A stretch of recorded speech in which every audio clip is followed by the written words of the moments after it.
ओम नमो भगवते वासुदेवाय नमः। जय माता रानी। दोस्तों, आपके अपने चैनल धर्म साधना में आपका बहुत बहुत स्वागत है। माँ भगवती दुर्गा की कृपा आप और आपके पूरे परिवार पर सदा सर्वदा बनी रहे। दोस्तों, कामदा एकादशी चैत्र मास की शुक्ल पक्ष की एकादशी को कामदा एकादशी कहा जाता है और इस एकादशी का व्रत धारण करने से समस्त प्रकार की मनोकामनाएं पूर्ण हो जाती हैं। और शास्त्रों के अनुसार कामदा एकादशी का व्रत धारण करने से ब्रह्म हत्या जैसे बहुत बड़े बड़े पापों से भी मुक्ति मिल जाती है। तो शास्त्रों के अनुसार अत्यंत ही श्रेष्ठ मानी जाती है कामदा एकादशी। और अगर आप इस एकादशी का व्रत धारण करते हैं अत्यंत ही श्रेष्ठ है। लेकिन किसी भी कारणवश मान लीजिए आप इस एकादशी का व्रत नहीं कर पाते हैं तो भी आज के दिन आपको भगवान श्री विष्णु की विधि विधान से पूजा जरूर करनी चाहिए। क्योंकि आज के दिन अगर आप बिना व्रत किए भी भगवान श्री विष्णु की पूजा आराधना करते हैं, उनके मंत्रों का जप करते हैं, तुलसी दल युक्त भोग उन्हें अर्पित करते हैं और आज आप किसी भी प्रकार से तामसिक चीजों का सेवन नहीं करते हैं, जैसे कि लहसुन, प्याज, मांस, मदिरा, इन चीजों का त्याग कर दीजिए। इसके साथ ही चावल आज आपको भूल से भी नहीं खाना चाहिए। तो अगर आप नियम पालन कर लेंगे तब भी आपको भगवान श्री विष्णु की विशेष कृपा प्राप्त हो जाती है। दोस्तों, आज की वीडियो में मैं आपसे बात करने वाली हूँ कि कामदा एकादशी कब है, एकादशी की तिथि कब प्रारंभ होगी, कब समाप्त होगी, द्वादशी तिथि कब प्रारंभ होगी, कब समाप्त होगी, व्रत हमें कब धारण करना है। और जैसे कि इस बार कामदा एकादशी को लेकर बहुत सारे भक्तों के मन में संशय है कि व्रत हमें किस दिन धारण करना चाहिए, 1 अप्रैल को या 2 अप्रैल को, किस दिन व्रत करना ज्यादा श्रेष्ठ होगा, पारण करने का यानी कि व्रत खोलने का शुभ मुहूर्त क्या होगा, हरिवासर की समाप्ति का समय क्या होगा, और आज के दिन अगर आप व्रत धारण कर रहे हैं एकादशी का तो व्रत में क्या खाना चाहिए, क्या नहीं खाना चाहिए, मतलब एकादशी व्रत के नियम और पूजा विधि, ये संपूर्ण जानकारी आपको आज की वीडियो में मैं शेयर करने वाली हूँ। तो वीडियो को पूरा जरूर देखिए और अगर आपको आज की वीडियो अच्छी लगे तो इसे लाइक भी जरूर कीजिए, शेयर भी जरूर कीजिए फैमिली फ्रेंड्स के साथ। और चैनल पर पहली बार आए हैं, अगर अभी तक आपने चैनल को सब्सक्राइब नहीं किया है तो आज की वीडियो अगर आपको अच्छी लगे तो चैनल को सब्सक्राइब करके बेल आइकन को जरूर प्रेस कर लीजिए। इससे ये होगा कि इस चैनल पर जो भी नई वीडियो अपलोड होंगी उनकी नोटिफिकेशन आपको सही समय पर प्राप्त होगी। दोस्तों, इस बार एकादशी का व्रत 1 अप्रैल और 2 अप्रैल दोनों ही दिन धारण किए जाएंगे। मतलब बहुत से भक्त हैं जो 1 अप्रैल को ये व्रत धारण करेंगे और कई भक्त 2 अप्रैल को भी एकादशी का व्रत धारण करेंगे। अब बात करें कि एकादशी की तिथि कब प्रारंभ हो रही है, कब समाप्त हो रही है, तो देखिए कामदा एकादशी की तिथि प्रारंभ हो रही है 1 अप्रैल को सुबह 1:58 पर और समाप्त होगी 2 अप्रैल को सुबह 4:19 पर। तो सूर्योदय कालीन एकादशी की तिथि हमें प्राप्त हो रही है 1 अप्रैल को यानी कि शनिवार के दिन। और द्वादशी तिथि प्रारंभ हो रही है सुबह 4:20 पर 2 अप्रैल को और समाप्त होगी 3 अप्रैल को सुबह 6:24 पर। तो ऐसे में 1 अप्रैल या 2 अप्रैल किस दिन व्रत करना ज्यादा श्रेष्ठ होगा। देखिए, 1 अप्रैल को एकादशी तिथि है, शुद्ध रूप से एकादशी तिथि है। अगर आप एकादशी का व्रत धारण करना चाहते हैं तो 1 अप्रैल को एकादशी का व्रत धारण करें। बात करें कि बहुत से भक्त जो कि 2 अप्रैल को एकादशी का व्रत धारण कर रहे हैं वो क्यों कर रहे हैं, तो देखिए 2 अप्रैल को महाद्वादशी है। महाद्वादशी का फल शास्त्रों में बताया गया है कि महाद्वादशी का व्रत धारण करने से 1000 एकादशी के समान पुण्य फलों की प्राप्ति होती है। इसलिए जो वैष्णव भक्त होते हैं वो महाद्वादशी का व्रत धारण करते हैं। तो 1 अप्रैल को एकादशी है, 2 अप्रैल को महाद्वादशी है। जो भक्त एकादशी का व्रत धारण करना चाहते हैं वो 1 अप्रैल यानी कि शनिवार के दिन एकादशी का व्रत धारण करेंगे और 2 अप्रैल को अपने व्रत का पारण करेंगे। ध्यान से सुन लीजिए, एकादशी का व्रत 1 अप्रैल को किया जाएगा और जो भक्त महाद्वादशी का व्रत धारण करना चाहते हैं वो 2 अप्रैल को अपना व्रत धारण करेंगे। तो जिस प्रकार से एकादशी का व्रत इस बार 2 दिन किया जाएगा तो पारण के भी मुहूर्त मैं आपको 2 दिनों के अनुसार ही शेयर करने वाली हूँ। तो पहले दिन अगर आप व्रत धारण करते हैं, मतलब 1 अप्रैल को अगर आप एकादशी का व्रत धारण कर रहे हैं तो पारण करने का यानी कि व्रत खोलने का जो शुभ मुहूर्त आपको प्राप्त हो रहा है 2 अप्रैल को दोपहर में 1:40 से शाम को 4:10 तक। और हाँ, पारण इतनी देर से इसलिए हो रहा है क्योंकि हरिवासर की समाप्ति के बाद ही हम अपना व्रत खोल सकते हैं और हरिवासर की समाप्ति का समय है 2 अप्रैल को सुबह 10:50 पर। तो इसके बाद जो पारण करने का हमें शुभ मुहूर्त प्राप्त होगा वो दोपहर के बाद ही होगा। तो 1:40 से 4:10 तक का जो समय है ये आपके लिए व्रत खोलने का सबसे श्रेष्ठ मुहूर्त है। अब बात करें कि जो भक्त 2 अप्रैल को व्रत धारण कर रहे हैं वो अपने व्रत का पारण कब करेंगे। देखिए, जो भक्त 2 अप्रैल को एकादशी का व्रत धारण करेंगे वो 3 अप्रैल को अपने व्रत का पारण करेंगे। तो 3 अप्रैल को आप सूर्योदय के बाद ही पारण कर सकते हैं और सूर्योदय काल का समय रहेगा सुबह 6:09 पर। तो सुबह 6:09 से सुबह 6:24 तक इसी शुभ मुहूर्त में आपको अपना व्रत खोल लेना है। क्योंकि देखिए, सुबह 6:24 पर द्वादशी तिथि समाप्त हो जाएगी और द्वादशी तिथि समाप्त होने से पहले आपको एकादशी व्रत का पारण कर लेना है, इस बात का ध्यान रखिए।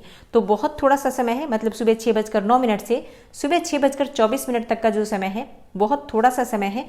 इसी शुभ मुहूर्त में आपको अपना व्रत खोल लेना चाहिए, क्योंकि शुभ मुहूर्त बीतने के बाद अगर आप अपना व्रत खोलते हैं, द्वादशी तिथि के समाप्त होने के बाद अगर आप एकादशी व्रत का पारण करते हैं तो आपको आपके किए गए व्रत का संपूर्ण फल भी प्राप्त नहीं होता और शास्त्रों के अनुसार इसे पाप के समान माना जाता है। तो अपने पारण के शुभ मुहूर्त का ध्यान अवश्य रखिए।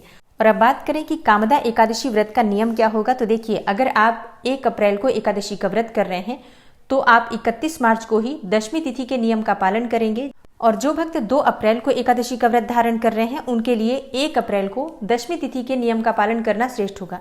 अब बहुत से ऐसे भी भक्त हैं जो दोनों दिनों का व्रत धारण करेंगे, तो ऐसे में अगर आप 1 अप्रैल और 2 अप्रैल दोनों दिन व्रत कर रहे हैं तो आप 31 मार्च को दशमी तिथि के नियम का पालन करेंगे।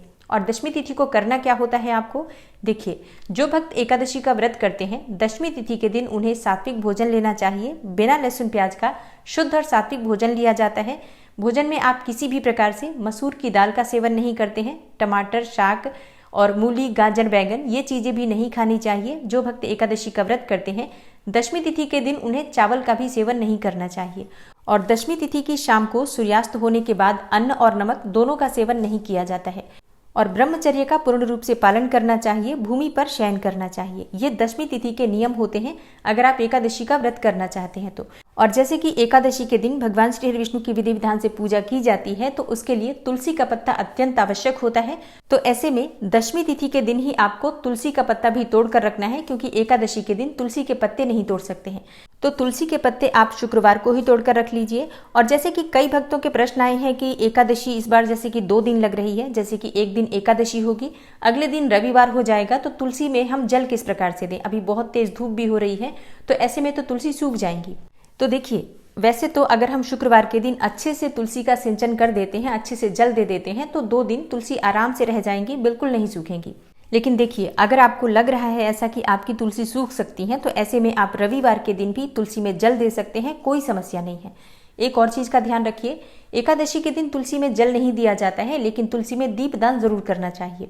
और बात करें एकादशी व्रत की पूजा विधि के बारे में, तो देखिए, एकादशी के दिन प्रातःकाल जल्दी उठकर स्नान इत्यादि से निवृत्त होकर भगवान सूर्यदेव को जल अर्पित करना चाहिए।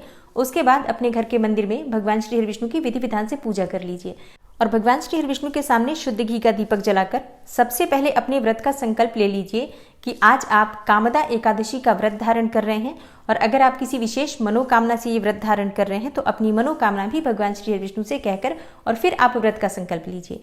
इसके बाद विधि विधान से उनकी पूजा कर लीजिए। जैसे कि अगर आपके पास विग्रह है भगवान श्री हरि विष्णु का तो आप उनका अभिषेक कर सकते हैं, और अगर विग्रह नहीं है, सिर्फ फोटो है, तो ऐसे में आप स्नान का भाव करते हुए जल के छींटे दे सकते हैं।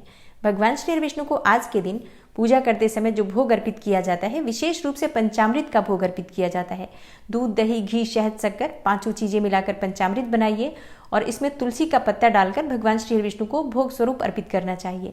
आप चाहे तो फलों का भोग लगा सकते हैं, सफेद मिठाई का भोग लगा सकते हैं, मखाने की खीर का भोग लगा सकते हैं, जो भी आपके पास उपलब्ध हो, श्रद्धा सामर्थ्य के अनुसार भोग अर्पित करना चाहिए। और पूजा करते समय मंत्रों का जप जरूर करते रहना चाहिए। आप चाहें तो भगवान श्री हरि विष्णु के किसी भी मंत्र का, किसी भी स्तोत्र का पाठ कर सकते हैं, विष्णु सहस्त्र नाम का पाठ कर सकते हैं। आज भगवत गीता का जरूर पाठ करना चाहिए। इसके अलावा गजेंद्र मोक्ष का पाठ आप कर सकते हैं। और हाँ, ओम नमो भगवते वासुदेवाय नमः, ओम लक्ष्मी नारायणाय नमः या ओम नारायणाय नमः, इस प्रकार से किसी भी मंत्र का जप करते हुए भगवान श्री हरि विष्णु की पूजा करनी चाहिए। जब आपकी पूजा पूर्ण हो जाती है तब उनकी आरती कर लीजिए। आप आरती आप चाहें तो कपूर से कर सकते हैं या फिर आप चाहें तो शुद्ध घी के दीपक को जलाकर भी उससे आरती आप कर सकते हैं। सुबह की पूजा यथासंभव यथाशक्ति जितना भी आपके पास समय हो उसके अनुसार कर लीजिए। दिन भर आपको व्रत रहना होता है तो व्रत में आप फलाहार ले सकते हैं, कोई भी फल खा सकते हैं, जूस पी सकते हैं, फलों का रस ले सकते हैं, दूध ले सकते हैं, चाय ले सकते हैं। मतलब फलाहार और जलाहार के द्वारा आप कामदा एकादशी का व्रत धारण कर सकते हैं। शाम के समय फिर से भगवान श्री हरि विष्णु की विधि विधान से पूजा आराधना की जाती है, तो शाम के समय आप चाहे तो हाथ पांव मुंह धोकर भी पूजा कर सकते हैं या फिर आप स्नान भी कर सकते हैं। शुद्धता के साथ भगवान श्री हरि विष्णु के सामने शुद्ध घी का दीपक प्रज्वलित करके और शाम की पूजा कर लीजिए। देखिए, शाम की पूजा भी बिल्कुल सुबह की तरह ही होती है, बस हम शाम को अभिषेक नहीं करते हैं। बाकी धूप, दीप और पुष्प इत्यादि ये सभी चीजें अर्पित की जाती हैं। एक और चीज का ध्यान रखिए, भगवान श्री विष्णु की पूजा में अक्षत का प्रयोग नहीं किया जाता है, उसके स्थान पर हम सफेद तिल का प्रयोग करते हैं।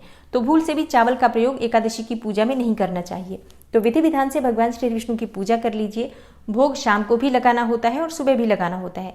आरती भी दोनों समय की जाती है, मतलब सुबह शाम दोनों समय आरती कर सकते हैं।